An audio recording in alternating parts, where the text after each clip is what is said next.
Sean McDowell put out a short video yesterday. I wonder, though I don't know, if it may well be in response to a video that I directed to him previous week, because it was directly going to some of the morality questions that he posits for us today. Some atheists say that morality comes from what brings human flourishing and survival. What are my So morality comes from human flourishing and survival. I suppose some might phrase it that way. What I would say is that we tend to actually define morality that way. So when you're talking about morality or any topic with someone, you want to make sure you're on the same definition. If someone like Sean is defining morality as obeying God, and I'm defining morality as whatever helps human flourishing and reduces suffering, then it's not that we have different ontologies. We're actually defining different concepts.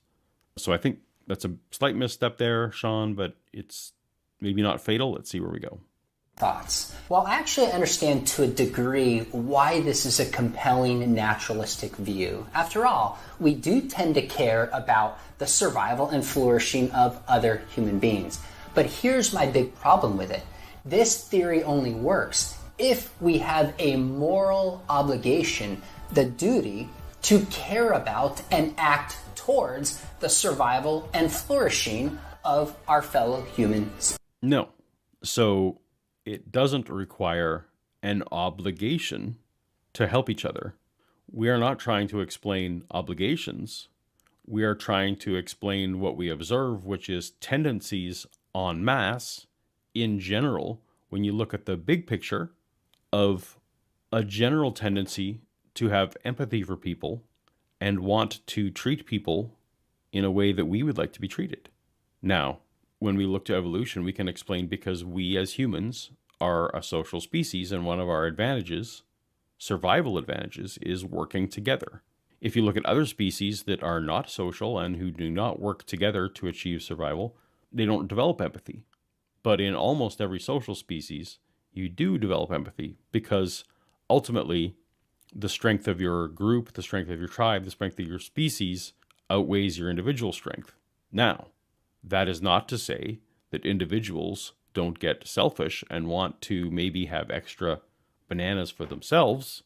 But if all the monkeys, if all the apes, if we all take the extra bananas for ourselves, we understand that there will be less for everyone, and the benefit to us is at a cost to everyone.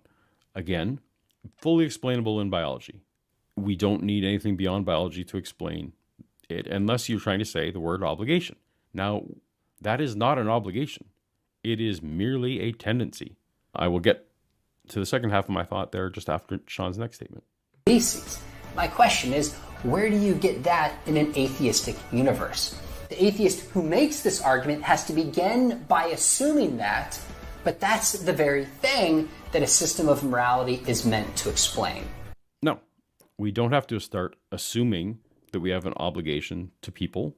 What we start with is the very non-controversial observation that if a species doesn't care about its own thriving and flourishing, that species will not survive as well as a species that does care about survival. So none of the species are obligated to care about their survival, but those that choose not to care will die off. We are all descendants of creatures who wanted to survive. That makes perfect sense. It doesn't need any explanation outside of that.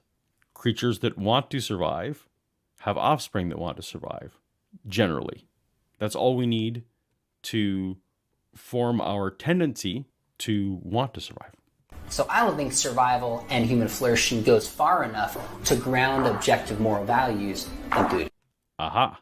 You pulled the bait and switch at the end. You didn't, at the start, you did not say objective morality and duties.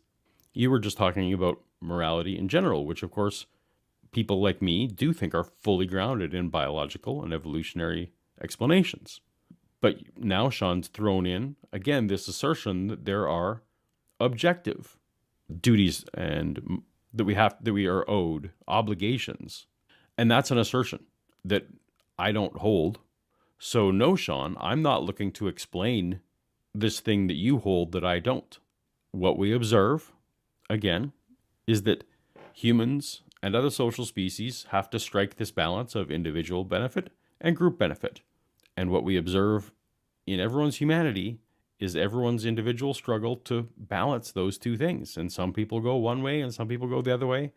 But in general, if we don't tend towards at least some level of empathy, our species doesn't carry on. And if we don't care that we don't carry on, that's fine. But if we do care, then we will follow these moral instincts of empathy. That's all we need, Sean. So please, stop trying to pretend that we are trying to explain your thing when that's not what we are trying to explain. It is incredibly frustrating that these goalposts are being shifted or that we're talking past each other on this point. Come talk to me about this, Sean. I'd love to have this conversation with you where we can get on the same page and figure out, using the same definitions, whether both of us can explain morality, neither of us, or maybe one of us is better than the other. I'm Canadian angry about this one. Sorry, everybody, and I'm leaning even off frame because I'm getting Canadian angry. Am I justified? Let me know in the comments what you think of Sean.